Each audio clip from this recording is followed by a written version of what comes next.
بسم اللہ الرحمن الرحیم۔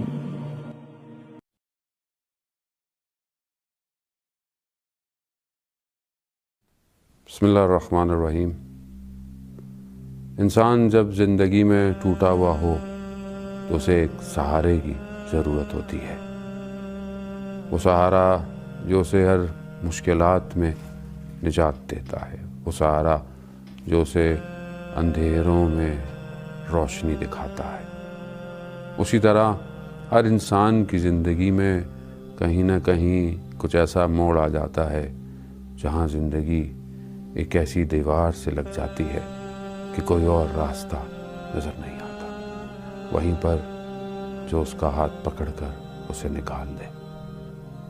آیت اللہ فقی اصفہانی بیان کرتے ہیں کہ ہم امام رضا علیہ السلام کی زیارت پر جا رہے تھے تو جو ہمارے ساتھ ہمارا ظاہر تھا اس نے اپنے گھر میں دعوت کی۔ ہم نے اس کی دعوت کو قبول کیا۔ جب ہم اس کے گھر گئے تو اس نے اپنی رودار سنائی۔ اس نے کہا، آغا یہ جو کچھ ہے میری زندگی میں، میرا گھر، میرا مال، میری اولاد اور میرا اپنا وجود، حتیٰ میری آنکھوں کی بینائی، سب امام رضا علیہ السلام کی وجہ سے ہے۔ آیت اللہ بیان کرتے ہیں، کیا تم آنکھوں میں بینائی نہیں تھی، روشنائی نہیں تھی تمہارے؟ کہا نہیں، ایسا نہیں ہے، میری آنکھوں میں بینائی موجود تھی، مگر ایک دفعہ ایران کے ایک شہر فردوس میں زلزلہ آیا تو ہم وہاں گئے ہوئے تھے لوگوں کے جو گھر ٹوٹ پھوٹ گئے تھے ان کی تعمیر کرنے۔ تو ایک گھر کو رنگ کر رہے تھے، وہاں پر ابلتا ہوا چونا جو ہے وہ میری آنکھ میں جا کر گرا اور اچانک سے میری آنکھوں کے آگے اندھیرا آ گیا اور سب کچھ ختم ہو گیا۔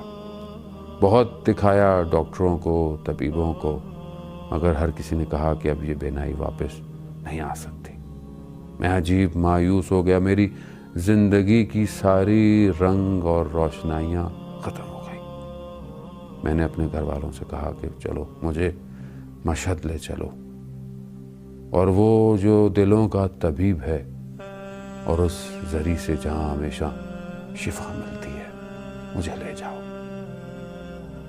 گویا گھر والوں نے سفر ساما کو باندھا اور ہم پہنچ گئے۔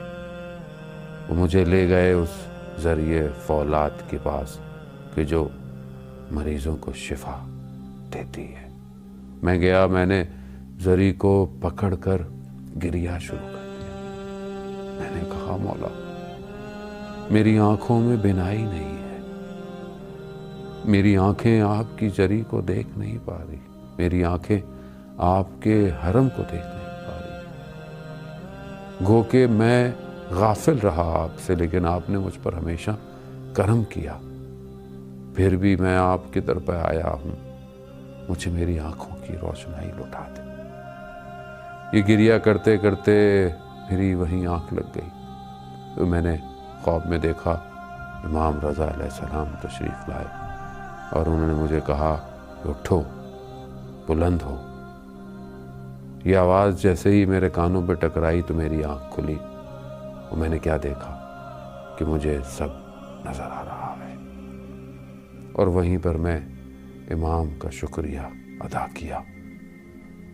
عزیزان محترم، بعض اوقات بینائی ظاہری ہوتی ہے اور بعض اوقات بینائی باطنی۔ ہم اپنے باطن سے بھی کئی چیزوں کو نہیں دیکھ پاتے، ہم سے خطائیں، غلطیاں، کوتاہیاں ہمارے باطن پہ بھی جو ہے وہ ایسی غفلت کی لیروں کو لگا دیتی ہے جس سے ہمیں کچھ نظر نہیں آتا۔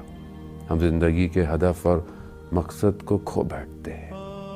آئیے امام رضا کی خدمت میں، کاش کہ یہ حالات بہتر ہوں اور ہم جی بھر کر امام کی ذری کو دیکھ سکیں۔ یا امام رضا، یا علی ابن موسیٰ۔